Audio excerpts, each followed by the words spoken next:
And we are live. Welcome to Rule Zero. And we've got a very diverse and interesting panel today to discuss a recent, well, pretty seismic, in fact, political episode. Last Thursday, the 8th of October, we saw Vice President Pence debate Kamala Harris in Utah. We saw a fly steal the show, landing on Pence's head, which made the internet go crazy. And I think we can probably all agree that the debate was a lot more measured and polite than the first presidential debate that we saw between President Trump and Joe Biden. But nevertheless, there were some blows thrown, and it was an interesting discussion, I think. But what we want to do today is sort of pick it apart, have a chat about it, but also probably look at some of the wider implications of what happened in terms of politics and indeed gender in the wider world. So I don't know, Rollo, did you want to kick things off? Because this was a topic that you were very keen to discuss today. Well, I mean, I think it's kind of timely because we here in the United, and again, it's real easy to call this just a United States kind of thing, but really I know that it's more of a global thing. Yeah, because we're globalizing. What was it? The United States sneezes and the rest of the world gets a cold, kind of thing. Yeah, for sure. So what's coming up here that I don't think people may be aware of is that actually tomorrow is the International Day of the Girl, and which I wasn't even really aware of. Honestly, that caught me by surprise. I did, however, know that on the 17th of October, which is coming this week, is the international or national, whatever you want to call it, Women's March, which is something that I've been saying was going to come, and I think that there was no way we were going to get to the election without some sort of mass demonstration by women in the streets, and I think we're already seeing sort of a build up to that right now, and it got kicked off with this debate. Because you've been calling this for a long time, haven't you? You've been saying for quite a while that you think it's likely that we're going to see, the sort of the feminine imperative start to raise its head again. And now, sure enough, Rollo's right again, right? Well, I mean, if anything, I was a little bit late on this one. Usually I'm early, or usually things like take me by surprise. Like I was under the impression, I think it was 2019 or 2012, maybe the beginning of this year. I said, we're going to start seeing more and more of this sort of gender war, quote unquote, hashtag gender war narrative ramped up. And then we had remember when the Gillette commercial came out, and then the APA decided that traditional masculinity was going to be a hot button issue, or it's going to be a personality disorder. Now the APA thinks if you act like a guy, then there's something wrong with you. And so that came out, and then we had Captain Marvel and all the crap that went on around that, and all this stuff that's been building up through like the pre-election cycle up to where we're at right now, and I think this is sort of the culmination of it. But I think it really got started with this last debate, and I think a lot of people were sort of expecting something from this. It's real easy to mix in ideology and politics into gender issues. And one of the things I said last year, when we were doing the end of the year show on I think it was the 9th of December of 2019. I said you're going to see more of this get ramped up, but maybe I didn't realize just how much ramped up it was going to get. But we see this rhetoric, and it's really sort of this anti-male, anti-masculinity narrative that goes along with all of this. But what I said then was that all politics going forward are going to be gender politics, and we're seeing that right now. Are you guys familiar with maybe Aaron is? Are you familiar with that this black woman in Baltimore? I think her last name is Klasick. Is that the attractive young black woman? She's running a ticket, and she's got she has a very interesting commercial because it really looks like The Handmaid's Tale. all the women, it's nothing but women in the ad. No men whatsoever anywhere in the thing, and she's running on a Republican ticket, and all the women in the background. I'll go fetch a picture here in just a second, but all the women in the background are wearing like red. And she's dressed in white, and everyone, all the women in the back, and they're from all walks of life, right? So there's like you got the Muslim, you've got the the Indian woman, you've got the the soccer mom, you've got all. It's just like women, nothing but women. Like there's no men exist in Baltimore. Only these women are like living in Baltimore. We're gonna clean up the town. And I thought that was real, because to me, when I saw that, I don't know if you're familiar with the Handmaid's Tale thing that's been going on. Yeah. I'm not as cultured as you roll. I saw that and I was like, that is exactly Handmaid's Tale. That's what they're trying to sort of ride on right there. Well, what's the Handmaid? I'm not joking. I don't know what the Handmaid. So there's got to be a couple people out who don't know it either. Handmaid's Tale is this. It's a show, and I want to say it's not on HBO. It's on.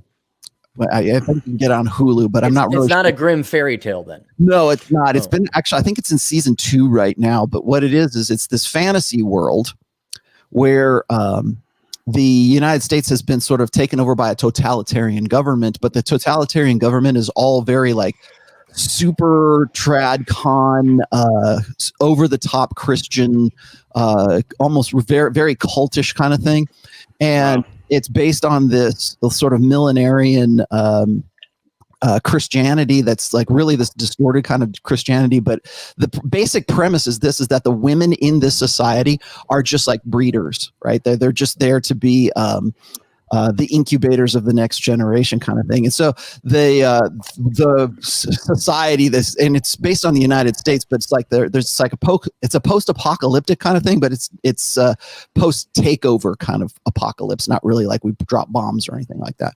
Mm-hmm. And so what happens is all the women have to wear red, and they have these little white hoods. And I don't know if you've ever seen any of these, but what happened is feminist groups took that to heart. Like they want to say we don't want to live in forget the name of the country. They renamed the country something. Canada. Yeah. They make all the women like dress like this because the religion and the state grants authority over the women, from like the men have authority over the women, and then so therefore it's all this. And then of course within there's subplots and everything that else goes along with that.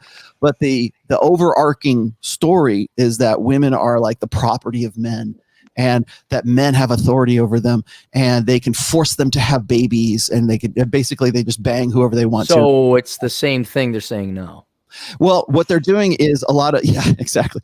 What a lot of women are doing right now is when they want to make like sort of this socialist feminist statement, they'll dress up in these red outfits with the little white hoods, and now that's like sort of this feminist like subcult, I guess, because of this TV show. So it's a political statement, but it's also based on a fantasy. It's based on the fantasy world that, well, this is what is possible if we're not here to forestall all of this. And when Ruth Bader Ginsburg died, you saw all these women dressing up like that to go out there and make that point. God, I'm so glad I don't watch the news anymore. I'm so glad. Yeah, me too. Goodness. Okay, so that's what's happening in the Baltimore ad. They're telepathing. Hey, wink, wink, nudge, nudge. See if I can find it. And it looks like we've got another guest coming onto the show. Ooh, is that AC from KC? Is that Jack Napier? No, it's a mysterious guest. It's either Jack Napier with a strange name, or it's some sort of black pill kind of hater who's hacked the Kamala screen. Harris. Yeah. She's on. Oh my God. Yeah. But while Rollo's looking for that, I mean, does anyone think there was a sort of clear winner from the debate the other night? Because I mean, to be fair, right? Yeah. Well, what Pence? Yes. Yeah. Paul, What was your yeah. So it's Pence clearly won the debate. If you can shut down and shut off your political biases and look at just the answers, how things are being answered. Kamala Harris wasn't responding to questions. She was delivering talking points. It was very clear that she was outmatched. Pence has been debating for a long time. It's something he's very good at. And he creamed her in the debate. I don't understand. It's hard for me to understand how people who people who are Democrats and don't support Trump and all that stuff can't watch this and see that that's what happened. I mean, I would have more respect for people if they would say, okay, well, she didn't show up well in the debate, but I still support her because A, B, and C. I still support. She skipped over that point about would they stuff the Supreme Court. You know, that was a good example. She wouldn't answer that, would she? And he asked her a few times, and she just kind of pushed back on it. There was a number of things, Green New Deal, stuff like that she wouldn't address directly. Yeah. Because she had talking points. She came to deliver talking points rather than debate. If you're watching this with an unbiased view, it's pretty obvious.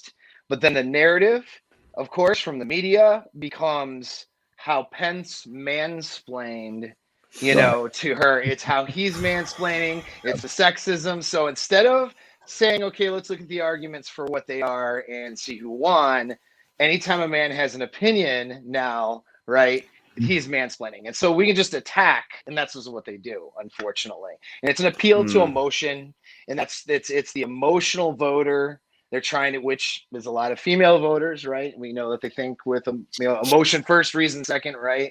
And so in a lot of, I don't know, we could say weaker males, right?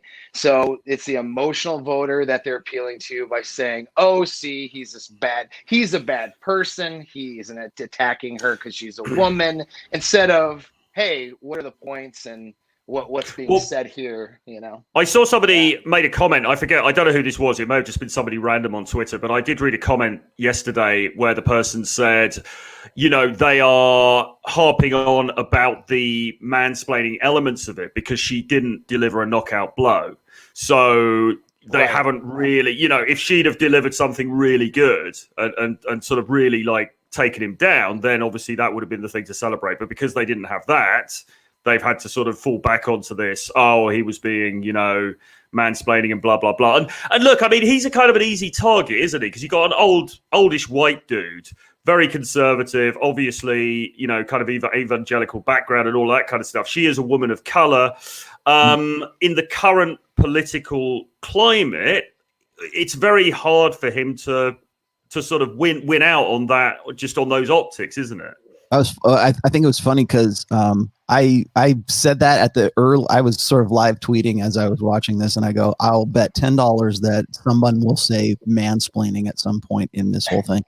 And I was looking this up, and I was watching along, like not on just my feeds, but like other people's feeds as well. And of course, that was the first thing anybody says when she's like, "Excuse me, I'm speaking." Like that was a hashtag. That was like a hot trending tag or a hot trending like tag or whatever on Twitter, like within like 5 minutes of the debate starting. And was it George Stephanopoulos even brought it up too? He's like, was it George Stephanopoulos suggests Vice President Pence was mansplaining during the debates, and then of course he got torched immediately by everyone else. But it's true, like what Paul's saying is that you can't be a guy and talk over a woman or have any kind of like kind of debate. Like we can talk over each other. Like people do that all the time. Guys do that all the time. That's what politics are. That's what, coming to a concession is. It's asserting yourself and putting yourself out there. And so when women enter into that kind of male space, they're completely unprepared for it. So instead they try to change the game. Well, you're not allowed to speak. I'm the one. It's like this, but I don't know that it's. Do you think that it's they're unprepared for it, or do you think that she's deliberately using that as an optic? Because it's deliberate. That's deliberate, man. It's like I don't know how anyone can watch her do that and not think this is an insufferable bitch. Like when she does that, she learned how to talk on a stage by copying Hillary Clinton. She puts that smirk, that shit-eating grin on her face, and then says stuff like what Roller just said, like, excuse me, I'm talking, trying to play the girlfriend kind of bullshit. And everyone's just like, I don't know how anyone could look at that and not think, dear God, I get this woman off my screen right now. She's so well, they knew going in that that's what was going to happen. And so they were like, I'm dead certain that they coached her on that. Like if she didn't even know already in the beginning, it's so obvious. Because the guy's going to assert himself. He's going to be. It's a fucking debate, man. This is politics. You have to assert yourself. You have to put step forward. If you believe your ideas are correct, if you want to actually put some kind of premise forward, you have to do that. But but according to if we're going to be in girl world, then we all, okay, it's your turn. Okay, it's your turn. Okay, it's your turn. That's not how it works. Politics proxy for war. Sorry. That's how. But if anything, I thought that he was quite restrained, actually, and I suspect because of what happened like the other week with Trump, I think that they probably said, let's rein this in." So I felt that he was actually almost overly restrained and actually sort of holding back a little bit. He's skilled, though. That's a level of skill he's demonstrating. He didn't get emotionally thrown off at all. And even his interruptions were very calculated. And he's very good at what he was doing, and yet he's a mansplainer, right? And that's just the default. And if the voter sitting back has this worldview or narrative that Pence is bad, represents bad white males or whatever, terrible males that are oppressing women, and if that's the narrative, then they're going to view it through that lens. And when she goes, "I'm talking," they're going to go, "Oh, yeah, you snap, go, girl." girlfriend. You know what I mean? That's they're gonna cheer for that, even though it's obnoxious and it doesn't fit any kind of proper debating format. Like, that's not, you couldn't be in a debate where you're actually being judged, let's say like in college or something like that, or university, and then that would work. You know what I mean? But it works for some of these voters, unfortunately. That's that's an Addison, Aaron. What I was going to say, kind of related to Troy, is I wonder, and see, this is why I'll be perfectly honest. I didn't watch the debate, and I don't watch the news anymore.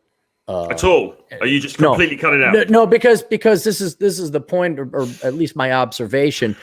The debates, I think, are becoming increasingly irrelevant, not just because media has changed, but how much of this was more Kamala Harris, and if Pence had his handlers, or he himself had you're not just necessarily debating the person in front of you, but doing something like, "Excuse me, I'm talking," or whatever. You're also playing to an audience outside of the debate, predominantly social media and the internet. Right. And whereas, this is not 1960 where we're coming into a debate with whoever. I think Eisenhower and Nixon, or Eisenhower and Nixon and Kennedy. Where it's we're going to talk about the issues that people are going to look at it. This is almost circus or theater, and that's where I just can't watch it. Even with Trump and Biden, I'm like, I don't need to watch a WWE wrestling match. Well, let me tell you something, Joe Biden, when I come down with the Trump hammer, and I didn't need it. And this, I feared, was one, because all of politics to me is just boiled down to, there's a group of people that don't want to work and they want to take your money, and there's a group of people who work and make the money, they don't want you to take it. And so I don't care how we dress it up. But in terms of what I've heard aftermath and all this, okay, she's probably playing to the theatrics, and all this infrastructure has been laid outside of a traditional classical debate. Sure, you're going to get some people who still watch 60 Minutes or read Time magazine to, where's Kamala Harris got to say? So maybe that, but I'm wondering how much of this is just theater to what it's a much more and more important audience, and that is the non-debate, but like the what's happening now, like, the analysis and the talking heads, both on mainstream media and the internet. Yeah, I mean, to be fair though, I mean, they're both doing that to an extent, because I mean, Pence was also appealing to emotions at various points and things like that. So I think anybody's going to do that. It's just part of rhetorical skill, isn't it? But I do take your point that it's sort of the whole thing has become theatre now, hasn't it? But I am looking forward to I think it's next week they're going to do the next presidential debate, or it's slated in for. Is that going to go ahead? I certainly hope so. Yeah, it's supposed to. There's an argument about doing it over the internet, like a Zoom debate or something. But I have a lot of respect for Trump not wanting to do that. Some of my friends and people I know were critical of Trump for that. But I mean, why are you going to get on a screen where it can be your narrative can be controlled? You could be cut off. Someone could be Biden is handed talking points, where it's pretty clear that he is basically handed a narrative by handlers. He is like Weekend. Wait, Paul. Like he's like a dead person, and people just go, "No, really, he's alive. Here's the talking point. there you go, Joe. And like, and they can do that shit over, excuse me, that's word, but you can do that stuff over, over Zoom, and nobody's gonna notice. So I get why you wouldn't do that. We can. It's amazing, and it's amazing the stuff you can do over Zoom, as we saw last week with Mr. Cooper's presentation at the Rule Zero live event. Mhm. That's some pretty unprecedented scenes over Zoom. You can do a lot. Let me ask Paul a question, or any of you guys who watched either of the debates. But when I've watched, when it's forced on me on the internet, ever since prepubescent, since I was a little man without pubes, a little 8-year-old Aaron, I always found these political commercials dumb and stupid. So-and-so's a bad person. He's going to take away your health care. Stop the bad person. Vote for not the bad person. And so when Biden's ads come in, it's like, dude, has anything changed in the Democrat Party where it's like, Trump is going to take away things. We're going to protect the things and only the rich are going to pay. It was the most basic bitch, milky toast, tapioca pudding. Was this the same thing on the debate? Was it still those people got more? We're going to protect the women's and the children and they're not going to? Was that it? Well, it was that plus attacking Trump and the administration for anything that they could attack him with, Personally, particularly. okay. Yeah, well, in handling how he handled coronavirus, Yeah. how he handled the economy. And of course, I mean, these attacks aren't really, It's I all mean, fear. we hit a huge pandemic, and we're recovering economically from that as best as anybody could. I don't know who could make that happen better with what's going on, but they're going to be attacked for whatever they could attack them for. You know what I mean? Right. So nothing's changed. It's just 2020. I mean, let's repeat. Well, Right, whenever, well, whenever they're faced with a topic they don't want to talk about, it's go vote. They'll just simply deflect and dodge with like oh well, that's not important, but go vote. That'll settle everything. And it boiled down to both of their debates actually. Whenever they lose the narrative, it's always either you're gonna die because of this guy. Go vote. And I mean, seriously, that's what it is. Yeah. It's like this guy is responsible for grandma dying. So, and it's like it's almost as if that was what the planned narrative was going to be from the start. Was if there's something that they can't answer or they don't want to answer, or is they simply don't, they're caught unprepared. That's what they default to. So it's usually you're going to die if you vote for this guy. Or go get out there and vote. I want to encourage you guys to go out there and vote. And it's never like vote for me. It's like, I just want to get you guys out there to vote. And it's like, but you're not answering the question. She doesn't answer questions. Neither did, Biden couldn't answer certain ones. But what gets me is like a guy like Pence, who is, I would say, much more on top of his game than Trump was in any of the debates. And honestly, I'm like, why isn't Pence the guy that we have in the White House right now? Because he's got his shit together. But like he's got all this material to use against Kamala, and he uses maybe 10% of it. Yeah. Maybe, if at all. I mean, and it's none of this. Like he could have attacked her character. He didn't. He just stuck to the issues, which is good. I respect him for that. But the thing is, it's like, he has all of this material to use, and all of it, and you'll see in their even in Trump will do the same thing. Is you'll see even in their Trump's Twitter stream or whatever. He'll I don't know who's running it. Maybe it's him. Maybe it's somebody else. But throwing out all of this stuff, and it's like, well, why didn't you use that in the debate? Like, what? I'll bet you $10 you won't use it in the next debate.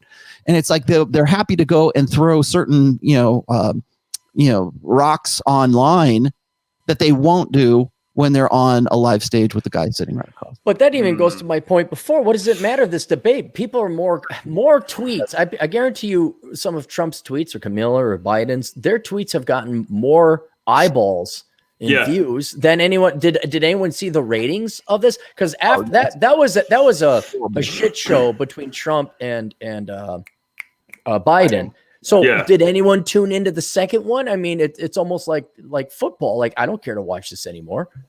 Yeah, well, I think simply because I knew Kamala was going to be on it, because she, as far as I'm concerned, is the presumptive nominee for president at this point. And you've already got 80-year-old Nancy Pelosi trying to come out with explain to the American public what the 25th Amendment is all about and how they're going to exercise it in not, for future presidents. They're going to exercise the 25th Amendment. It's like, how obvious do you have to be that you're going to replace Biden because he's mentally incompetent with Kamala Harris? You're voting for Kamala Harris. You're not voting for Biden. What's happening with that, by the way? There's some talk about the 25th Amendment and Trump, isn't there, by Pelosi? Has that progressed? Is that going to happen? Yeah. Is that realistic, or she's done? She even did a buildup for the buildup. She was at one presser where she was saying, "You guys, you have to come here tomorrow." Like, I'm like, Grandma is telling, "Hey guys, you got to come here tomorrow. There'll be cookies here tomorrow," right? And she's saying, "Be here tomorrow. We're going to talk about the 25th Amendment." And people are like, "What the hell is she talking about?" Come back tomorrow. She's talking about the 25th Amendment, how Congress will be able to, for whatever reason, if a president is deemed like by health or by mentality or is like injured or is in a coma or whatever, that Congress or the legislative branch of the government can install a president. Exactly the same terms that Ruth Bader Ginsburg used when she was like on her deathbed. I wanted to hold out until we could install a new president. And the only one that I can think of being installed would be Kamala Harris. Yeah. Because if you look at Biden, he has dementia. My dad died of dementia. My dad died from complications of Alzheimer's dementia. Before he got to the stage where he was like really, really out of it, sounded exactly like Joe Biden. Yeah. Well, and they want that woman president that has very leftist values by any means necessary. Exactly. And that's their thing. Yeah. There were some sort of conspiracy theories before, weren't they? That they were actually going to try and, suddenly pull Hillary back into things. I mean, that doesn't seem like it's really on the cards at the moment. Does anyone buy into that? That's not no. I don't think so. Unless they want the vice president, but I don't think that's going to happen. Yeah. What's funny is technically if Trump and Pence are out of action, Nancy Pelosi becomes president because she's Speaker of the House. Oh my God. Yeah. Thank God Pence is in good health. She died because it'd be the first time she had an orgasm in 25 years, and she just fall right over. And then was it go Secretary of State? Yeah. Well, no, it's Speaker of the House is where it goes next. Right, but after if all three get bumped off, I think it's Secretary. I presume. I don't know what the chain of command is after that, but I do know that if the president and the vice president die, it goes to Speaker of the House. But I mean, is this a problem in terms of politics now that we are just not? There is no foreseeable way out of this, is there? This kind of theatre and this sort of playing to emotions that we're seeing now. I mean, is there any way back, or is this just how things are now going I think forward? It's got to evolve, though. Like, I think so. We're in this is the same with like the sexual marketplace. We're in a global sexual marketplace with an overstimulation due to technology. We are not evolutionarily prepared for the stimulation that we're receiving, the neurochemical hits we get when we watch this stuff, right? And so people stopped, there was a time when people had to use critical thinking and use their brain. Not everybody did, but there was a time when we didn't have the electronic distractions that would pull you away from critical thinking. Now it's all appealing to emotions and neurochemical hits and outrage and imagery, and it's an influx of that stuff through our different media sources. And there's got to be a way at some point we have to be able to evolve that into having a discussion again, you know what I mean? But I don't know what the answer is. I don't know how we get there. But Troy, I'd also add to this, Sterling and Troy, you're not familiar. Maybe it's the same way in Australia and Europe, but the average quality and caliber of your average American citizen is going down the toilet, both by design and lack of parenting. You have teachers basically turning every little kid into a little Marxist robot. Most parents are non-participatory. And then as Paul was saying, the internet and much more visual stimulation would be more of a scientific thing. That, the rate, gosh, tell me how different the Biden-Trump protest debate was than President Camacho speaking to the House of Representatives in Idiocracy. We said, what we gonna do, motherfucker? You know, like again, it is theater. It's not this reason, but that is what appeals to the average young 18-year-old idiot coming fresh out of high school. And definitely we can't even give as much credit as Rolla points out to how much sex or gender a spin is going to be played into this election, where women, okay, every young person has been brainwashed to have politics shoved up their ass, but women especially, I mean, forget budgets, forget feasibility, forget history, forget how many people communism killed. It is all about, I mean, Hillary Clinton last time, that's what it was all about. Forget what, you could have just said vagina, vagina, vagina, vagina, vagina. Every girl would have come out and voted for Hillary Clinton. Now it's going to be Camilla Harris to have that, but it's going to be, oh snap, look at the old white man talking with his talkity talk about like facts and statistics. Mansplaining. Yeah, mansplaining and all that. So I'm speaking. So that's another variable. I don't know what it's like in Australia, but we have dumb people, really dumb people, especially the younger generation. Well, because we're in an area of abundance, and we're in an era of abundance. We have so much abundance that people don't have to work, and they're not going to starve to death. You know, they're not going to suffer that badly.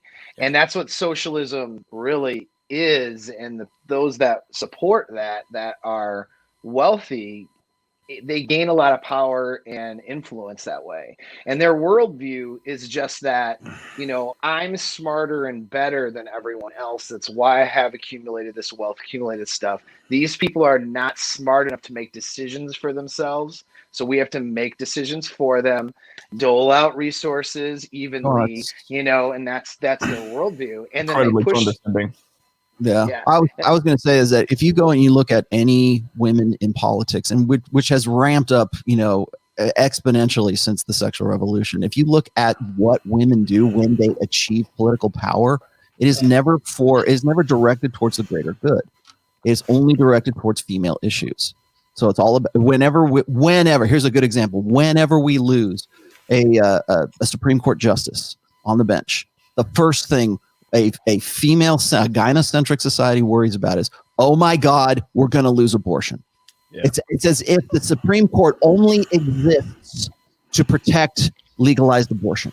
That's the only reason we have a Supreme Court, is so that we can have Planned Parenthood and everything else. Anything else is just sort of ancillary, or is just sort of on the periphery. We don't care about anything else. So as soon as Ginsburg goes, then now we're going to put another woman. We're going to put another woman on the bench. And they're still worried about it. They still freak out about that because you have women who are just like sobbing and freaking out in their cars. Oh my God, it's going to take away abortion. I mean, like hysterics, to the point of hysterics. And it's like, that's their main concern. So when you put women into positions of political power, there's a reason why socialism seems really like a good idea to like people like Omar and Andrea Ocasio-Cortez, AOC or whatever. Any women that are in sort of like the white bloc, I guess, of the Congress. Remember at the freshman Congress women who all wore white? You know I did. Oh, snap. Yeah. So all the women who are at the State of the Union address for Trump, and you've got Nancy Pelosi in the back, like ripping up the shit in the background and all that stuff. At what point in history was that cool? Like, point is that kind of disrespect? Like, is that okay? And at what point is it where you're going to see this white block of women, freshman women congresswomen get together and wear basically a uniform so that you know who they are? Because when women get into political power, socialism seems like a good idea. Communitarianism seems like a good idea because that's where women's brains are at. It's all about egalitarianism. They were the gatherers, men were the hunters. Men have a meritocratic way of thinking about things. Men are the capitalists, women are the communists. They had to be, because they had to be interdependent upon each other for like childcare and nurturing and food and all the stuff that happens to the most vulnerable sex. Yes. Nurturing and interdependence makes sense. That's why socialism seems like it makes sense. That's why it's a good idea. We would not be having this conversation in any other point in history right now. Because that, I mean, when we're talking about democratic socialism, let's add democratic to that, just so we can ease our way into it. You know who said it's not men who are saying this. It's not men who are saying, yeah, socialism seems like a good idea. No, it's all female congresswomen and female senators who are out there doing this. Quite a lot of calls here for Sterling to become president here. Sterling, what would you what would you bring in? What would your first 90 days look like? Okay, I'm already voting for him. So thick women, thick women, 2024. Thick. Bukaki for all. We mentioned this very briefly yesterday when I was on with Jack Napier.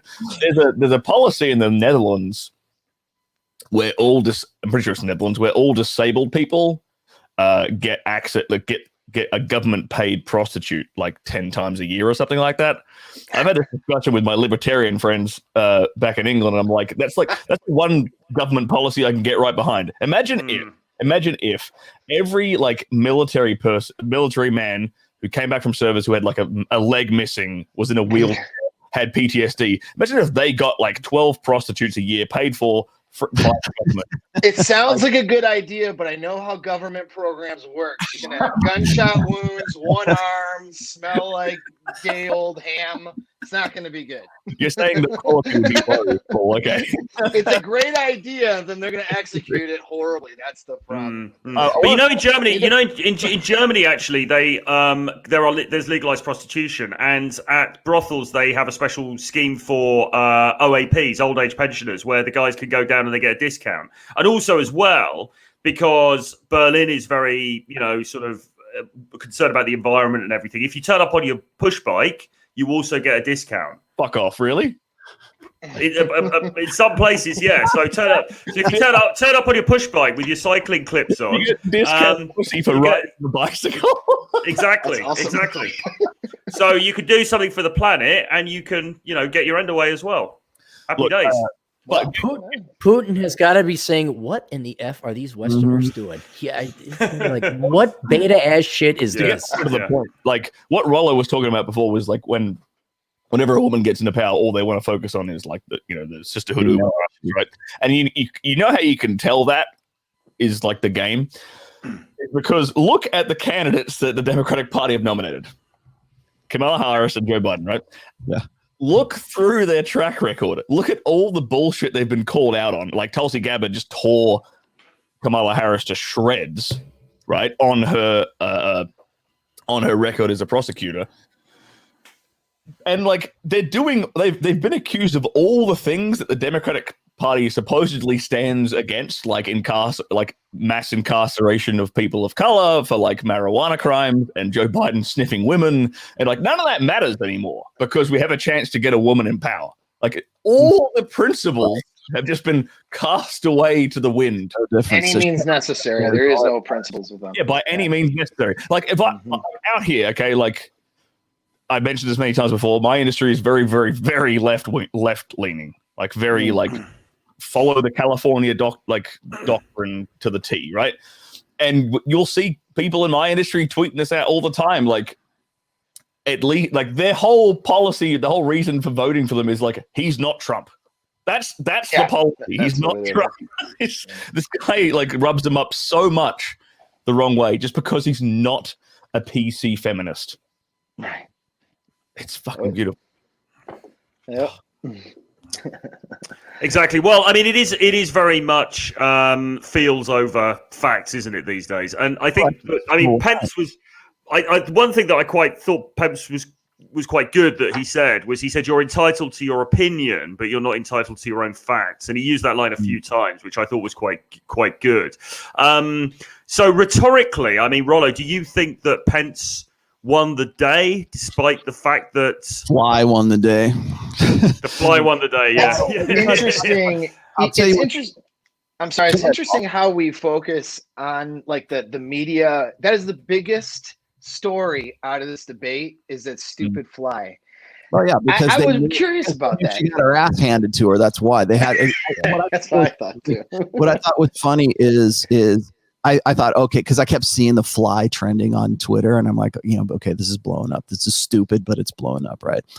And I thought, well, surely our mainstream media will, just like pile on and say how Kamala won, right? Which, of course, they did. Like you go and look at that, but that's not the first thing that came out of their mouths. The first thing that came out of their mouths in like the post game wrap up shows that came after that was, did you guys see the fly? that was the whole story. Oh, and then let's get back into, and it's like. Are we having a debate? Are we actually talking about like things of substance, or is this just are we just going to have entertainment value, just like Aaron was saying? Well, and the journalism majors. I mean, really, this is not Citizen Kane. No, I'm being deadly serious. We cannot discount Citizen Kane. You're right. Yeah, we cannot. Or what was it? The people that brought down Nixon that every boomer journalism major thinks they're going to think. So these idiots think they're going to be like those guys. We cannot discount how at the cellular level in America, the individual has decayed to such a point that it's largely a cancerous entity right now. But especially journalism majors of my age and younger who are now going to, of course, they're going to run with the fly. They got to make their money. They need their clickbait. There isn't no serious analysis or reporting going on here. And each major network has their own political bias. So again, I asked the question, why did anyone watch it? Why would you read an analysis about it done by some journalism major who's got maybe 3,000 Twitter followers, daddy subsidizing her parent, but she's got a nice set of tits, so she gets to work maybe at some level at CNN and says, oh my goodness, OMG, Kamala Harris is like, hang on, let me ask something. Let me see what I predict. Did any of you come across any kind of analysis about Kamala Harris's outfit? And how it spoke words about how she was. Did anything like that? Did any of you come up? Because it's out there. Yeah. You know it's out there. She wore a power outfit. She had shoulder pads. And well, let me ask you this, Aaron. Do you think that there are any undecided voters at this point? Do you think anybody goes, yeah, that changed my mind? Yeah, let me watch these debates and see who really has a better grasp on the issues here. Do you think anybody right now in October of 2020 is an undecided voter? No. And that's why I think Trump is somewhat smart, not even bothering with the debate right now. People have made, if you're going to do it, go do it online. I think that's where the decision is going to be made. And it's going to fall into three groups. They're going to vote Biden. They're going to vote Trump and be like, screw this. I'm going home. And they're not, there's some old person. Oh, I will take a look at the issues. And grandma's there with her pen analyzing stuff. That's not happening. Everyone's been weaponized. We've been told to take sides. The media's made it this way. We're orange man bad. I thought we couldn't get more polarizing than Bush Jr. Well, we did. And it's with Donald Trump. So everyone's come down, whether you like the guy or not. I think the debate is moot. I'm of the opinion that everybody who was going to vote for Trump or whoever the other candidate was already happened back in like 2017. People already knew who they were going to vote for in 2020 and 2017. I think, though, what's undecided, however, is who's going to show up to vote.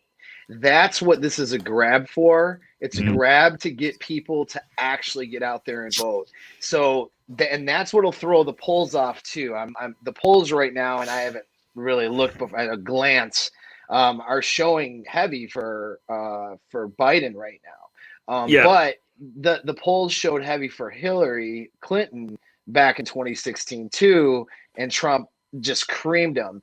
There's this whole outlier when they do these polls. They're polling people who voted previously, and a lot of times that can skew, what the outcome's going to be, because they're not calling people who have not voted in the last election and certain things. So this is all a grab to get people to get inspired to get out there and actually cast the vote. I think they're decided already who they would vote for or support if they get out there, but a large percentage of people don't, and that's what I think they're grabbing for right now. Yeah, jump in here real quick and throw in one extra point. If Trump is the biggest boon to mainstream media has ever seen. That's true. What are they going to do for material? He's the biggest source of clickbait they've ever had. They don't need to think anymore. Like you just said, even if they're writing about Kamala Harris's outfit at the debate stage, he's just been this endless supply of clickbait for the last 3-4 years. seriously, they want him to win, because if he doesn't win, they're going to have to come up with something else to write about for the next 4 years. Well, I mean, imagine if Biden wins, because he's going to be such a sort of boring presidency in a sense that, I suppose unless unless you guys are correct and they take him out and they bring in Kamala Harris after the I'll take inauguration. him out. Yeah. Okay. Well, maybe it won't be boring then. But you know what I mean? It's sort of like Stoney's got a good point, because Trump has. I mean, why has Trump galvanized the nation and the media and the world to such a huge extent? It seems like there's an essay by Carl Jung about Germany in the 1930s, and he talks about how Hitler, who was in himself a fairly unimpressive guy. I mean, he was a great speaker, but he was physically unimpressive, etc., etc. And Jung writes about how it was almost like he was a lightning rod for feeling within the country at that point. I mean, is Trump something similar? I'm not making any overarching comparison between those two men, but you understand what I'm saying. Is it that Trump has sort of somehow sparked something in the American psyche, and indeed the global psyche, that's almost bigger than the sum of his parts? That he creates all of this emotion. He creates this kind of visceral response. I think his biggest appeal is that he refuses to be bullied. Right. Yeah. He represents. I said this when I wrote an essay called "The First Female President," and I made this Actually, I made this in a talk I did once. But he represents everything that they hate. He's a white male. He's like ostensibly alpha. He is the living effigy. I mean, the living embodiment of toxic white masculinity, and he's the president of the United States. And furthermore, to add insult to injury, he took it away from Hillary Clinton, who everyone presumed was going to be the first female president. In fact, Ruth Bader Ginsburg, on her deathbed, said she wanted to be replaced by the first female president, quote unquote, thus politicizing her position, her supposedly objective opinion on the bench. Okay, she politicized her position as a Supreme Court justice. No one talks about that whatsoever. She admits it on her deathbed. So it's like she wants to be replaced by the first female president that she was betting her life on. She was betting her position. She died at 87 on the bench because she wanted to see somebody besides Trump installed in office, and she had hopes that she was going to be replaced by Hillary Clinton, who was the first female president, because that's how important that female primary narrative is right now. So when you look at Trump, he is everything they hate. He's the gestalt of every feminist hate, every gynocentric, everything they've been striving for to defeat. He is it. And if they could, that you want to know why there's Trump derangement syndrome and all this other crap that's going on, and he, like, no matter what he does, he could cure cancer, and they'll say, well, it's unfair to cancer patients or whatever. They will find some way to and not just in like a minor way, like, it's Trump, to downplay things. They explode whenever he has any kind of victory or any kind of plus to his record, which is why they're more than happy to go scorch earth in 2020. Oh, and to support that point, look at what happened with the debate when we're talking about a coronavirus vaccine. Kamala Harris literally says that, if there was a vaccine that was supported by the doctors and the professionals, she would take it. But if Trump has a vaccine, she's not taking that vaccine. Hold on. Is Trump making a vaccine in his basement? Am I missing something? Is he like a medical scientist on the side too? Like, no. I mean, it's such a dumb statement, but they're literally willing to politicize something that could eradicate a virus that I think it's overblown, but has been a problem for a lot of people. And, they're willing to put people's health on the line even because of a Trump presidency. There's a vaccine developed under a Trump presidency. Well, we're not going to take that. We want one supported by the doctors, which really, of course, means a vaccine under a Biden presidency. What they're saying essentially is we would rather die than take the cure from Trump. Right. That's how serious they are. And we would rather die than take it from Trump. I'm kind of shocked Rollo didn't miss the most Trumpy Trump white man privilege, power, Trumpy aspect of Trump. Here we go. Wow. And this is the largest grain of salt in their wound. He's got a hot young wife. That too. And not to simplify the left's, the feminist left's response to Trump, but that's also a burr in their saddle. But to answer Troy's question, I think he's just a lightning rod with that nice gleam of alpha white male that just drives that particular sect of the left off. That's it. And the hot wife too. And he's got a bunch of kids who all really respect him and look up to him. And they're successful too, admittedly with a little nepotism, but they're yeah, I mean it really he's got what they'll never have. It's really, I guess, envy and jealousy, but that describes all of the left. Oh, I was going to say, I think that Trump and even Hillary back in 2016, they are both 20th century candidates. Let's be honest. They both have their brands are rooted in, well, for Trump, it could be like the mid 80s, I guess. But like from Hillary Clinton, her brand started right around 1993, 94, because she was attached to Bill Clinton.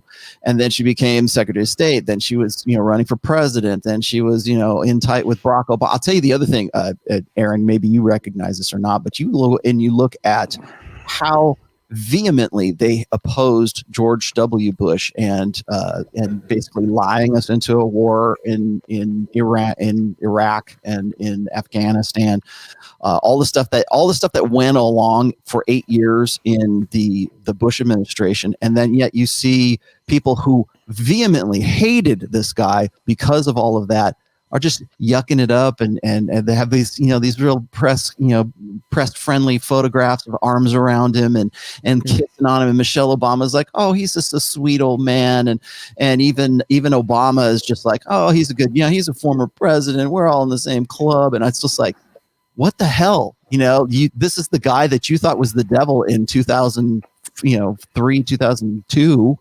And now you're suddenly yucking it up with this guy. But that's that I've seen in pretty much not every politician, but that I think a lot of them know this is the joke. They will not. No, not with Trump. Oh God, no. The never Trumpers. No, he will not be allowed in the club. He doesn't care. He's got his own club in Key Largo. But yeah, he will not be invited to the post-president goof around or lawn darts. But so here's a question for you guys then. So assuming that you're correct, and it sounds plausible that if Biden were to win, then he would pretty quickly be supplanted by Kamala Harris. What would that look like? What would that mean for America and for the wider world and for politics in general? That's a very good question. I don't know, but I will say this is that they're already tilling the fields. They're already trying to plant the idea in the American, popular consciousness right now. That's why you get Nancy Pelosi saying, "Oh, here, let me explain the 25th Amendment to you," and those kinds of things where they're already kind of flubbing a little bit, talking about the Harris administration instead of the Biden administration, where they're losing the narrative right there. Honestly, I think she's just a figurehead. I think she's just somebody that they want to put in there because she's black and ostensibly black and female. I agree with that. Yeah, but I'll predict this. I don't know what the political fallout's going to be, but you're going to have a month solid of women celebrating, and the number of just imagine a World War II victory parade in New York City, but it's all vagina. It's all going to be vagina. Oh my God, a woman at da-da-da, and we're going to make That's it. hot. And then after that month, they're going to find something new to bitch about. And that is what I'm going to be curious. Like, okay, now you got it. What are you going to complain about today? And so that is kind of what how are you oppressed now? They'll find a way. I'm interested in the magic trick. Well, and now why I'm oppressed, even though a woman is president. Zing! Here's why I'm oppressed. So I'll be very curious. That's when they push policies then to try to change the fabric of where we're at. Right. I'm sure it'll be affirmative action on steroids. It'll just be, and I don't know about you guys, but I have a plan to find a new place to go to outside of the United States. I'm already on that plan right now, Cappy. You'll go back to your little hut in Tasmania or wherever you domicile. His hut in Tasmania. His hut in Tasmania, where he does all his next filming and stuff. Sure. But I think I don't know. I try not to be too nihilistic about the proposition of a Biden, really Kamala presidency, right? But I just see that we've gotten so extreme, and it's gotten so much worse, than, let's say, a Gore and Bush election in 2000. It's gotten increasingly more and more extreme, and it's appealing to this socialist arm. And I see it. I mean, the Trump ads some of them may sound extreme, basically saying, well, if you're voting for Biden, you're voting for socialism. But I'm drinking that Kool-Aid right now. That's what it seems like to me. You seem to have a segment of the country that hates. We have so much prosperity here that there's so much guilt for whatever reason that follows that. And they literally hate our structure and the things that we've done to be prosperous and the system that we have. And they want to uproot that system and replace it with a European style socialist system. I think that's what the attempt would be in a Kamala presidency, that we would continue. They would rejoice for a month. You're right, Aaron. And then it would be bitching and complaining, and then instituting policies that push us more towards socialism and literally destroy the fabric of what we have here over time. I think it's a big risk. I cannot not emphasize. I need to boil this down very clearly, because people need to look at economics, and I do, and nobody else does. Paul is not incorrect in saying that it's socialism, because right now, and this is not even including Trump spending, we spend about 37% GDP. Normally, forget the stimulus, but I'm going to take that out. Anything you advocate more of a larger presence of government is in your socialist territory. Maybe socialist light, but it's not a capitalist economy anymore. And I cannot, and again, why I don't watch politics or watch the news. All of politics, especially in the United States today, boils down to a group of lazy parasites who don't want to work and will come up with any excuse to take away the money of the producing class who do want to work or be left alone. That's it. Now, the theater and the art and the acrobats come in. What do we use to rationalize taking away other people's money? Well, we claim it's race or a gender, ideally something you're born with, a trait. Oh, I got a case of the bipolars.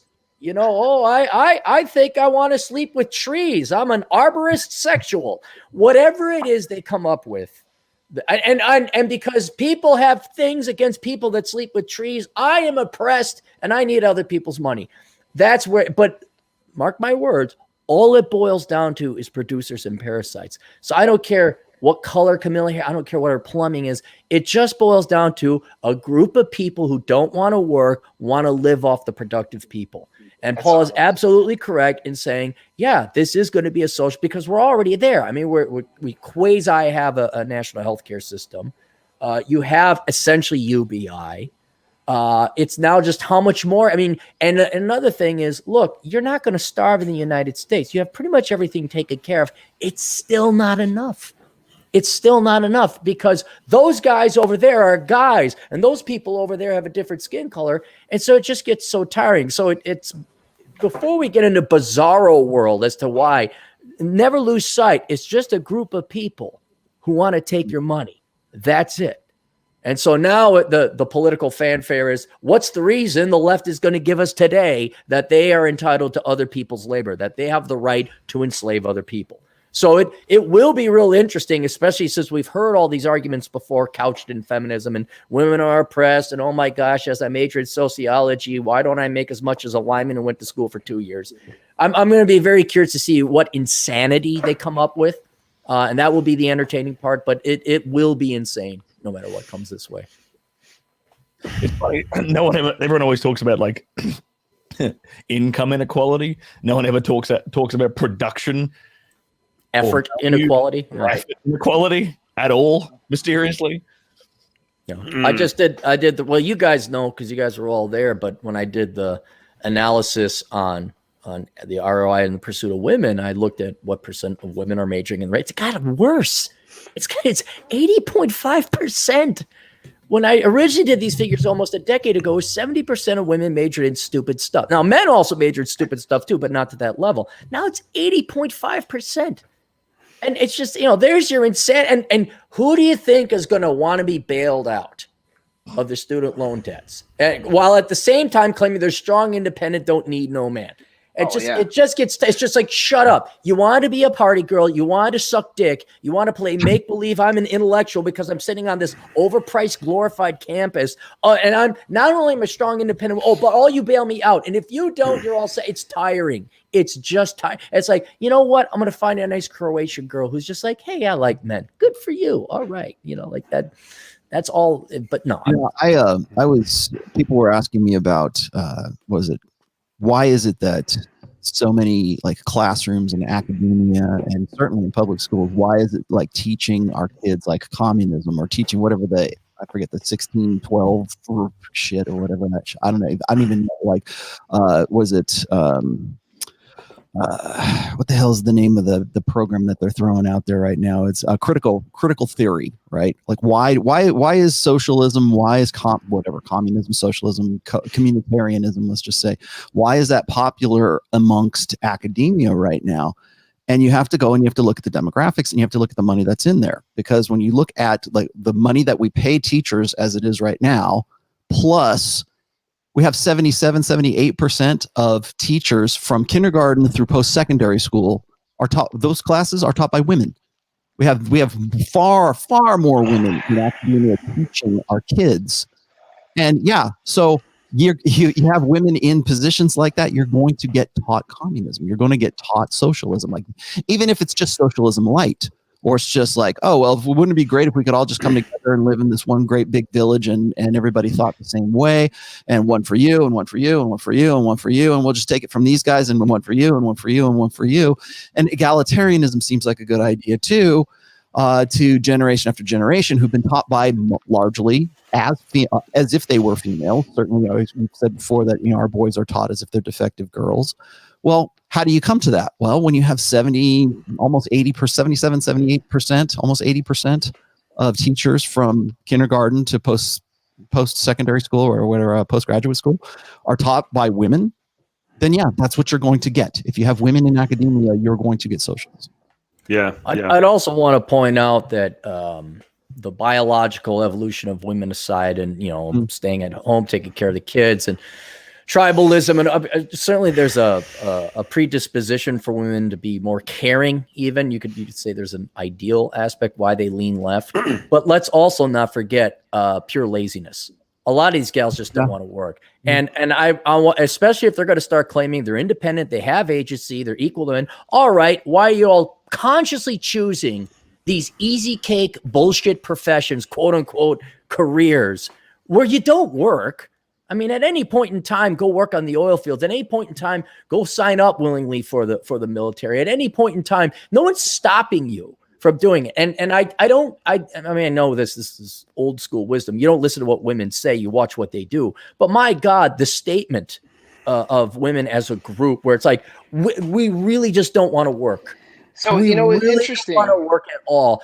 And by the way, it's unfair. It's just the hypocrisy I cannot stand. And I don't know if women kind of lie to themselves that they don't see it, but it does. I don't care anymore. Their actions do not match their words, and they're hypocrites. And so do not let them go and just say, well, evolutionarily speaking, women, no. They want to equal. They want to be treated. I'm calling bullshit on them. You either start manning up and actually be men and be equals and actually contribute to this economy and not work these nonprofit welfare jobs or government jobs, or you shut up. And it's not going to happen. But I don't want them getting off the hook so easy because, I was evolutionized this way. Well, there's another the game is what they wanted. So hold on, Paul. They want to change. Like it's the same thing. Whenever women get into a male space and they cannot compete in that male space at the same level as men, they try to change the rules of the game. It's like the WNBA. Well, we can't slam dunk, so let's make a thing where we're going to drop the hoops down like 2 feet. So now they're 10 feet instead of 12 feet or whatever it is. Let's do that. Let's change things a little bit. Let's make it a little bit easy. Let's handicap women. Let's change the game up. And when women can't win, even in that particular sense, what they do is they create fantasies for themselves. They'll create movies where they did win. That's why you get these female empowerment movies like in Disney and Mulan and all this other crap that has been going on really since the late 70s. Wait. Are you saying the 98-pound roundhouse kicking chick cop show? That's not real. She just can't take out a bunch of Sterling Coopers with one kick? What that is, what's a fantasy for women, because they know when women can't compete in those things, they would rather either change the rules of those games so that men have to compete at their level, or else they will create a fantasy world for them so that they can feel like they did win that game. So if something didn't work out to their advantage, or if the actual history of whatever the real story wasn't actually in their favor, it was unflattering, or it was in some way not making them out to be this poor victim, they will go back and rewrite. They'll retcon it. They will retcon fantasy in history and anything that they can do so that it seems like they're the ones who are winning, or they were the ones who were the oppressed ones. And so as a result, what we have this generation after generation after generation who still believes in that kind of stuff, who says, well, it would be better if we had equal partnerships and egalitarianism and equalism, and we're all blank slates, and then we're all part of this one great big globalized world village. And if there's any obstacle to that, go look at the men. So that's interesting. So you're saying some of these cultural artifacts that we're seeing are almost like wish fulfillment projects. Right now, hang on, give me 1 second. Go ahead. Let me put this on here. This just came up, and I'm probably going to use this on my show tomorrow. But have a look at this. Here we go. This new future film. Right. Well, you've got this. Okay, so this is going in front of like some kind of I don't forget where it's being placed, but it's like in front of where's it's in front of like City Hall or some like kind of justice bill. Maybe it's a court building or something like that. And what this is, it's supposed to be Medusa with the head of Perseus, who actually in the mythology kills and beheads Medusa, because Medusa was raped, or she was raped by Poseidon. I don't know if you guys know the whole story behind that, the mythological side of this. But this right here is like it's like stirring up a big hornet's nest right now. But women are they're in love with this. They think this is the greatest thing that ever happened, right? And I'm just like, this just is one big effigy for female hate right now of men. And like, no, you don't know the mythology. I was like, mythology has nothing to do with this. We're not placing statues like this in front of, the halls of justice or whatever, because we think it's great art. We're doing this as a sign, and it has nothing to do with mythology. It has everything to do with the zeitgeist of this age right now, which is cut the heads off of men, and here, this is like justice. And so when women can't get justice, they create and this is actually created by a guy, I should say. But when you're in that female gynocentric mindset, if you can't have justice, create a fantasy of it. This is what we like to happen if justice and if good prevailed and law prevailed. This is what would happen. Every Chad knows, though, he has to hit that from behind and not look at her in the eye. We all know that. Well, right? Like, I mean, to be fair, you can't have oh yeah, that's true. Yeah, sorry, I forget. You turned to stone, wouldn't you? I mean, to be fair though, she's quite attractive. I mean, the snake hair thing, I'd probably have a little bit of an issue with, but the chassis is not bad. So I don't know. But I take your point. Well, the thing is that when women can't win, they create fantasies of them winning. Well, what's interesting is change the game so they do win. What's interesting is that yes, that's true, but who made a guy made that statue? Right. Meaning that there's and you've said this a lot, Rolo, on different things, but you have a whole army of weak ass men that are just placating and supporting this whole thing, and it just gives them this inflated sense of what's interesting unreality. Is never recognize the fact that it takes men to help them create that fucking fantasy in the first place. Exactly. And I do want to mention, I mean, there's a whole you got anything yet? You seen it yet? This is what's Enola Holmes? This is appearing on billboards all around LA right now. So it's basically the whole premise is like Sherlock Holmes's sister is actually the one that solves all the fucking crime. Of course. It's Netflix, isn't it? They're showing that here as well. It's such bullshit. I'm like, you take one of the greatest like literary characters of all time, Sherlock Holmes, and you cuck him. And Sherlock cucked. Right. And there's a ton of weak ass males sitting there holding their girlfriend's hands and bringing them popcorn, watching this, going, "Yeah, this is a great show, honey."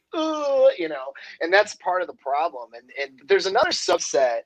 There is a subset. I don't know what the stats would be on this, right? But there is a subset of women who are tired of this shit. Like they're being placated. They see it for what it is. And what it is actually disrespectful to women who do work and who are capable of, you know, doing things. You know what I mean? It's like, come on. You know, it's like when you pat them on the head and say, okay, we'll build a fantasy around you because you're just not capable, but isn't that cute? Like there's a whole subset of women, most of them Trump supporters, who are just like, they're tired of this stuff. Well, they're done with it, you know? Well, I was talking about this with Aaron yesterday, actually, when he was on the stream with me, because don't you feel like with all of the woke kind of identity politics and everything, but don't you guys feel like just in general everyday life, a lot of the people that you meet, a lot of the women that you meet, they don't really buy into it? I mean, most of the women that I meet, and I'm in the UK, which is, you know, as probably almost as bad as the United States in terms of all of this stuff, most of the women that I run into, to be honest, they don't really buy into this narrative. So it is a lot of the stuff that we're seeing in terms of, you know, extreme feminism and so on.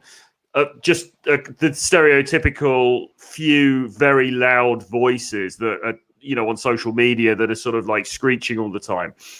It seems that way to me. I mean, a lot of people that I run into, that they don't really. Yeah, carry on. Well, I was going to say I can answer it pretty accurately. It's because people are polite. You know, the first you order your groceries, the woman at the checkout isn't like, by the way, I'm oppressed. You know, they're not going to shout that out. Yeah. But do you know? So people are civil. You know, like for example, I was at the coffee store today. There are two black gentlemen there. Statistically speaking, they likely vote Democrat. Are they rabid Black Lives Matter dudes? Probably not. We're in the burbs, but they're civil. You know, they're not going to like. Let me tell you something, Whitey. That so you don't see it.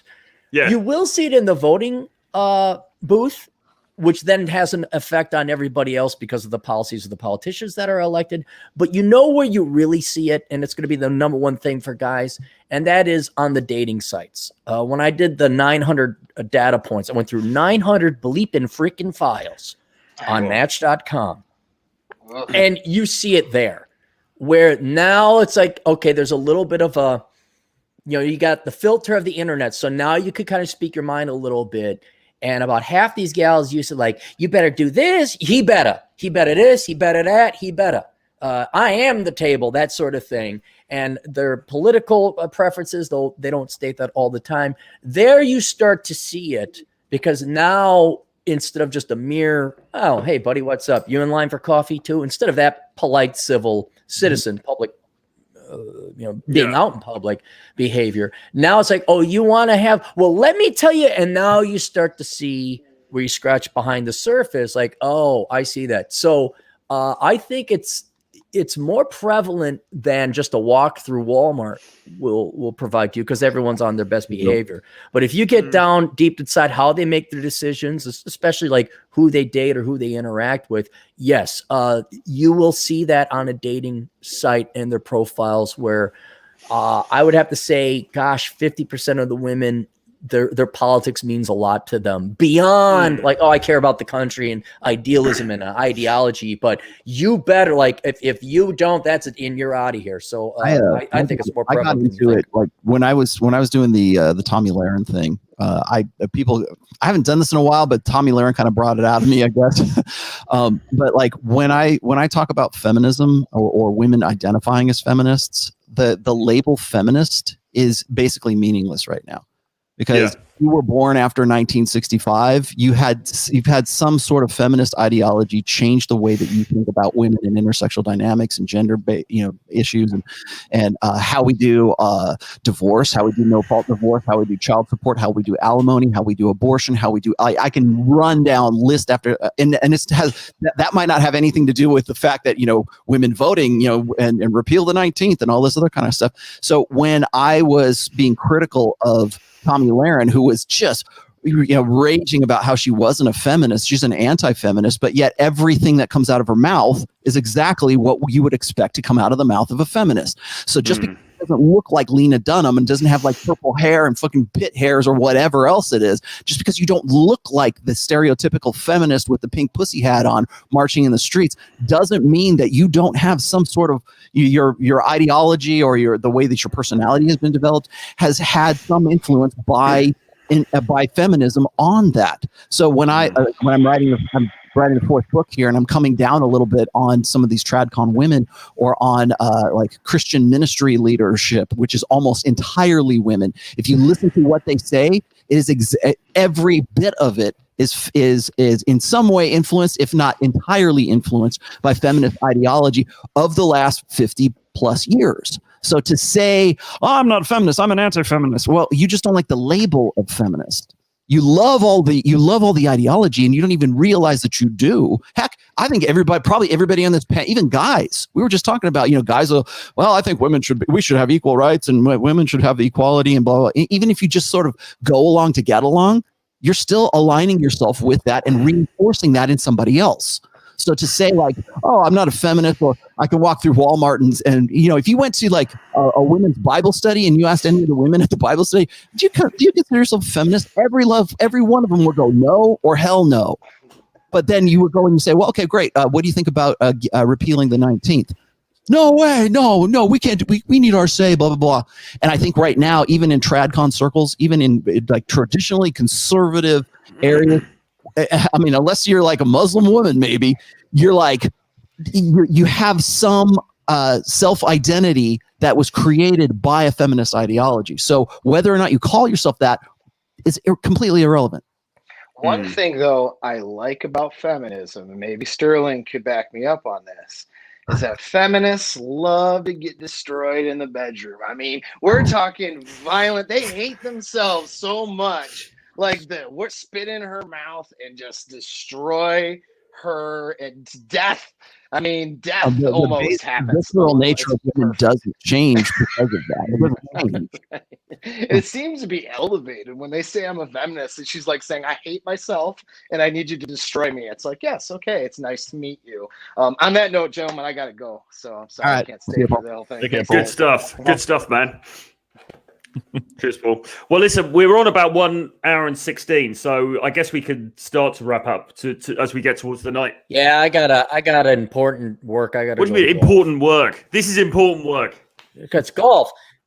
Dude, those balls don't hit themselves, Troy. And I got to live up to the upper middle income white male dude and like learn to hit the thing. And I got to wear khaki pants and fancy polo shirts. Yeah, very nice. Very nice. There's one thing just in this last segment, there's a question that I've been sort of posing the last few days. I mean, 2020 has just been such a seismic year, hasn't it? And we're probably going to go out with a bang because whatever happens in this election, I doubt it's going to be a quiet evening and everyone's going to go to bed early and then we're going to go, all right, well, glad we got that sorted. Do you know what I mean? Like this whole year has been so nuts. Do you guys think this year, 2020, has been the year that events have red pilled the world? If we can even define what that means. But I mean, there's been so much that's happened this year. Do you think, in any sense, do you think that this year has woken people up to sort of realities about the world that they didn't perceive before? I think it has. I think a lot of people have and it's not even like they're not necessarily like getting red pilled in terms of like relationships. Yeah, no. But they're getting borrow the term red pilled. They're getting red pilled in terms of like, oh, maybe I can't believe like skepticism. Yeah, they're getting skeptical. Like maybe I can't believe everything that CNN tells me. Like they're kind of being like, because it's like a path. They're being led down the path that'll eventually lead them to guys like us. Right? It's like, oh, maybe everything that the CNN tells me isn't true. Oh, maybe is it that feminists are being quite hypocritical? oh, maybe men and women are actually different. Like, and it all eventually leads down to this path, I think. Yeah, for sure. I mean, Rollo, I know that you have views on the use of the term red pill outside of intersexual dynamics, and I'm fully on board with that. But at the same time, do you think people's skepticism has been increased in 2020? So this is something actually I write about in the introduction of book 4, which is we've crossed sort of a Rubicon, I think, as of like maybe 2000. Year 2, like once the internet became widespread and has like exponentially grown, our data has grown, our information, our access to information has grown, and that's for bad and for good. But right now we have access like we've never had it. Like you guys are all like, you're in the UK. I don't know hell where Sterling is, and we're all over the country. We can talk to people all over the world. We can compare notes. I mean, really that's what the original red pill was guys coming together as sort of this global consortium to figure out how to better get laid, right? But now we're at a point where it's not just about figuring out things that used to be really hard to figure out. Like, for instance, if you wanted to know about women's nature prior to the internet, you had to have a real keen interest in it and go to libraries, and there was a lot more work involved to be like a Rollo Tomasi in 1995 as opposed to 2020. So now you have all of this access to information, and the rise of what we call fake news. Like we say, okay, well, we can see the Antifa riots on Twitter, online right now as they happen, live streaming as they happen, and then you can go to the 6.5 years and you see these highlight clips where they just show you like, oh, it's a mostly peaceful protest, right? And so you go, okay, well, they're lying. They're lying to me. We caught actually on the Pence Kamala Harris debate, caught her lying about how she said she wouldn't ever end fracking.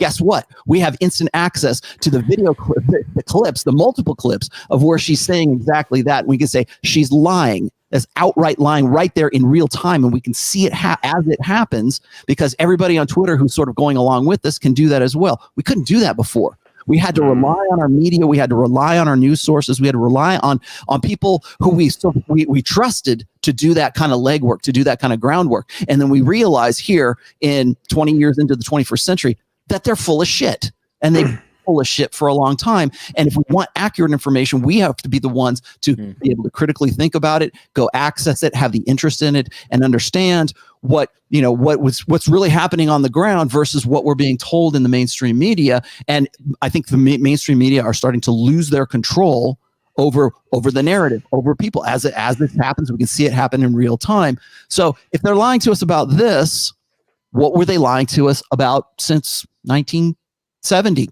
Right? What has the media been lying to us about since, what's the propaganda? What's the agitprop? What's everything that's been, leading us up to this point where we actually now have the information? And I don't think that a lot of people, the vast majority of human beings, can't process that. Or we live in an age where we've never had this kind of access to instant information, but yet we're still just as lazy and just as stupid, and we just polarize ourselves as much as we possibly can. Well, I mean, there was that documentary that we were talking about the other week that was on Netflix. Was it the social dilemma? The social dilemma? Yeah, and I mean, I watched that, and I mean, it wasn't really anything that any of us wouldn't have known before. But I mean, it sort of just drove home the point about just this diversive nature of social media, because we are being fed with this stuff. I mean, are human beings really ready for this, or would we ever have been ready for this? This amount of information we're getting, and also the fact that people can now construct narratives and push those narratives out en masse. I make this comparison, and I'll stop after this. I make this comparison in the introduction of book 1, and I'm giving away a little bit of, book 4. When the printing press was created, the Gutenberg press with movable type back in the 1400s, late 1400s, early 1500s, and they started printing the Bible, and they started giving it out to lay persons, and they translated the Bible into English or whatever language that they could easily understand, from Latin or wherever it was from. So they could give these Bibles out, and from there it was, let's create this book, let's make this book, let's reprint these things. And so, as a result of just one invention, movable type, Now suddenly literacy increases. Now you have the Protestant Reformation, because now all of the Catholics who are saying, what the hell is this plenary indulgences shit? This is not what the Bible says. This is not what I believe. I'm reading the Bible. This is the actual Bible. Let me read this. And they read this thing, and it changes their lives to the point where they're going to start wars as a result of that, because now they have access to information that they did not have before. What I see the internet right now is sort of like the Gutenberg press. And we have to, like the people of that time in Western Europe or wherever it was that, where all this sort of exploded at that time, this information explosion as a result of one invention, people had to sort of adapt to that. And it was much easier with a book because they only came out, at such and such a time. But it was enough to spark social change. It was enough to make, like I said, Protestants versus Catholics, and we're all going to kill each other as a result. We're going to start off our own we're going to make we're protesting, right? Protestant, against the, Roman Catholic Church kind of thing. And so you have, whenever there's this invention that allows more and more access, allows ease of access to information, you're always going to see these kind of upheavals that are going to happen in society. And again, the internet and certainly social media is it's a Gutenberg press on a global scale. It's not just in Western Europe; it's on a global scale. And so, yeah, shit's going to hit the fan when you have an invention like that. Yeah, and I mean, it's sort of it's almost even more than that in some senses, isn't it? Because of the echo chamber effect of social media. It will start wars. The internet will start. Yeah. Well, I mean, at the end of The Social Dilemma, do you remember one of those guys? Maybe he was an ex-Google employee or Facebook or whatever, and he said, "What are your concerns for the short to medium term?" And he said, "Civil war. Like this will cause civil war." And we're seeing that being teed up already, aren't we? Really? Mm-hmm. Yeah, they want it to happen. Well, I honestly, I think that's one of the reasons why they're tilling the fields for Kamala Harris right now, because again, if a gynocentric social order can't win, they'll change the game. They'll make it a fantasy. So what they're saying is, this is what we're going to, essentially what people like Pelosi are doing right now is they're saying, this is what we're going to do. So be ready for it. Be ready to accept it mentally. Because when we take over the U.S. or where we install a new president, we'll use the 25th Amendment to do this. We're doing it because of these reasons, and the groundwork is already being laid really since March, but certainly within the last 2 months. And it's fear. It's don't vote for this guy or you're going to die. It's scorched earth. It's let's start fires along the west coast of the United States as much as we can. Let's keep people away from the polls as much as we can. Don't go out there and vote because Antifa will be out there with guns and they'll try to shoot you on your way to the polls. That's and that, even if that's not the truth, that's the mental image that they want you to have. Well, listen, on that somewhat dark note, yes. We're nearly at the 90-minute mark now, so let's start to wind up. But if we want to go around the panel and just if you guys tell us what you're up to in the next week, what you got coming up, where people can find you, etc., etc. Rollo, should we start with you? Sure. I'm just going to be on tomorrow at 1 p.m. Pacific, 4 p.m. Eastern on my regular channel. I might be talking about a little bit about this tomorrow as well. Maybe not quite into the detail that I did today, but and then I did a podcast I was a guest on the Charlie and Ben podcast, which was recorded. And once that comes out, I'll make an announcement on my Twitter feeds and on my Patreon and everything, so you guys can see where that interview. It was like a 3-hour interview, and I know that they've got to be chopping it down a little bit. So that's coming up certainly in the coming week. And then again, book 4 is in the process right now, where I'm doing the layout, and it's going to be going to print very soon. So. Awesome stuff. Cappy, you're on. I got 3 main projects, one of which is in the works. 2 have already launched. One that's already launched is an essay I wrote called "Sanity is the Future of Wealth." And that went to #1 in economic theory on Amazon sales. I think it's still there. Yeah, so that was kind of a shocking surprise, but everyone seems to like it. And it's the bit of good news that you can enjoy the misery of the left because they are insane. I'm not saying that because I want it to be that, but it's for everyone who's upset with the direction of the country, you're going to want to read this essay, short essay, because it would make you feel appreciative of what you have, because I don't care.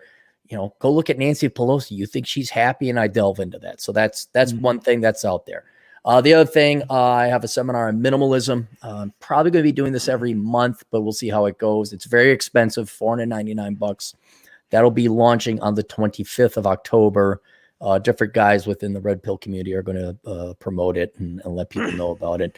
Most of my regular listeners don't need it, but if you got issues with finances and you really want to stop spending more than you make, ironically, yeah, give me $499, and then you'll at least be vested.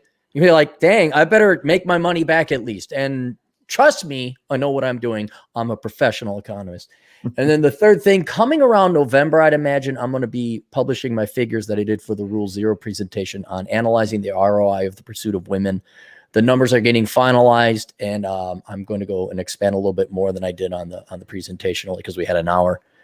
So that research paper, I guess would be the best way to put it, will also be published on Amazon in a month and a half or so. But but that one is probably going to be my most important work I've done to date, because it really puts perspective and numbers on something that is the number one pursuit of men. And so I think those numbers are very important and they got to get out there. So, but that's 45 days from now, easy. Great stuff. Great stuff. Sterling, do you want me to show your, Yes, by all means, show my new channel. Here we go. So you can join me on my channel. Wow. Join the new sexual revolution if you like. My channel is in the chat now. I just dropped the link in there. Yeah, I'm streaming every day at the moment, helping trying to grow the channel a bit. So show your support. Jump on over, give me a subscribe, and listen to me interviewing porn girls and other gentlemen in this space, and getting insights from an adult film star and some ridiculous stories in the process. And I'm also working on a few new products in the meantime. Sorry, man, I just took you off. Great stuff, man. Okay, and as for me, well, please subscribe to this channel. Hit the red button below. Give me a like. Drop us a comment. Really helps me to grow the channel. Keep putting out the free content, etc., etc. The main thing that I've got coming up next week, which I've announced already, is that on Tuesday I'll be interviewing day game legend James Tusk.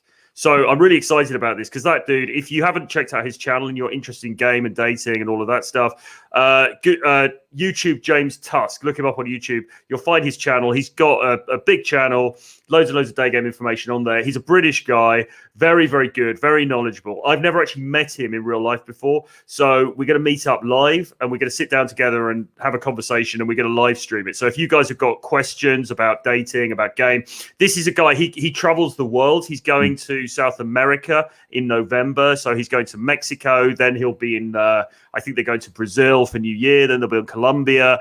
And then he day games all over Europe. So he's got global experience. So it's going to be an awesome conversation. So check it out and come with your questions, because you've got questions for him about global dating after COVID, all of that kind of stuff. He's your man. It's going to be on quite early, though, because we've had to arrange our diaries to do this. So it's 6 a.m. EST on Tuesday, which is 11 a.m. in the UK. So that's 6 a.m. EST, but it's going to be awesome. It's going to be a fantastic conversation. I'm really looking forward to meeting him. So yeah, bookmark that, hit subscribe, and make sure that you come along and join us, because it's going to be good. With that being said, thanks ever so much, everyone, for joining me today. It's been a great discussion. And with that, we will close out and we will see you again very soon. Bye-bye.